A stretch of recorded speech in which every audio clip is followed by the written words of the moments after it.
What would a Carly Fiorina platform look like for president? On immigration, trade, some of these ISIS. How would you deal with this?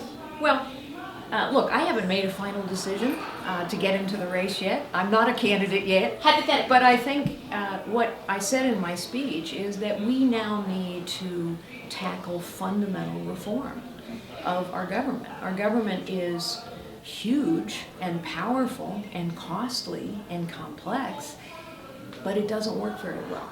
And worse than not working well, it is crushing too many in this nation. So President Obama decries crony capitalism, but the truth is all of his policies have made it worse.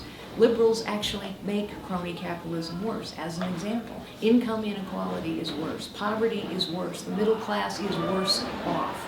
So let's start with solving some of those problems. But government reform has to be tackled in order to do so. And as I said in my speech, the world needs American leadership.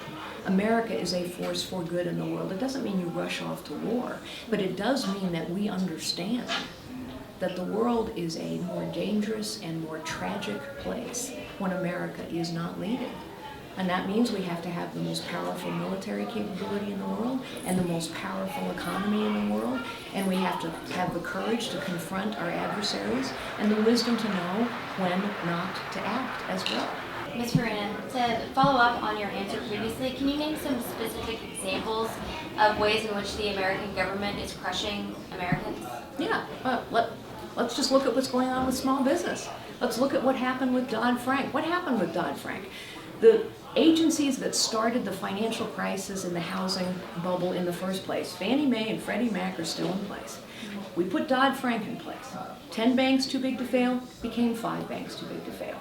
Meanwhile, would you break up the banks? Would you be an advocate of breaking up Citigroup as I would Senator start Warren has? peeling away all of these regulations in which only the big can survive. The first thing I would do is do what is necessary to help community banks grow and be strengthened.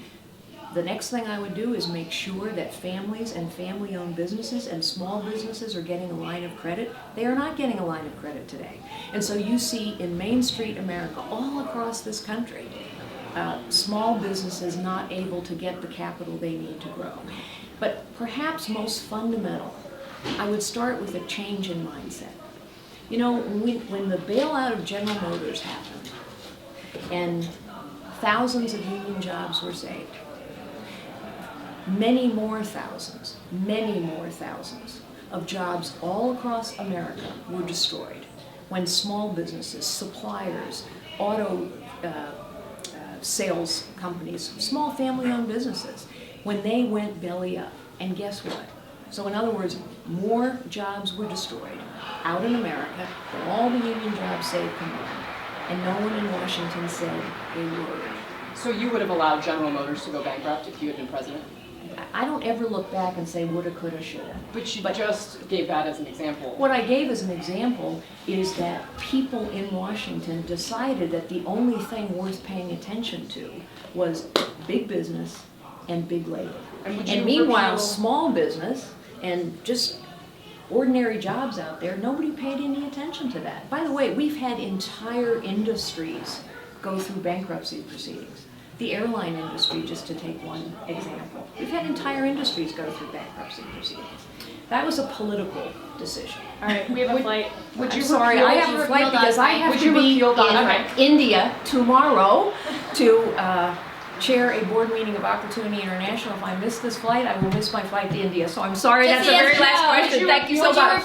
Would you repeal Dodd Frank? Undercurrent under the surface makes the mainstream get so nervous. It's time for purpose, for news to serve us, not with propaganda they use to hurt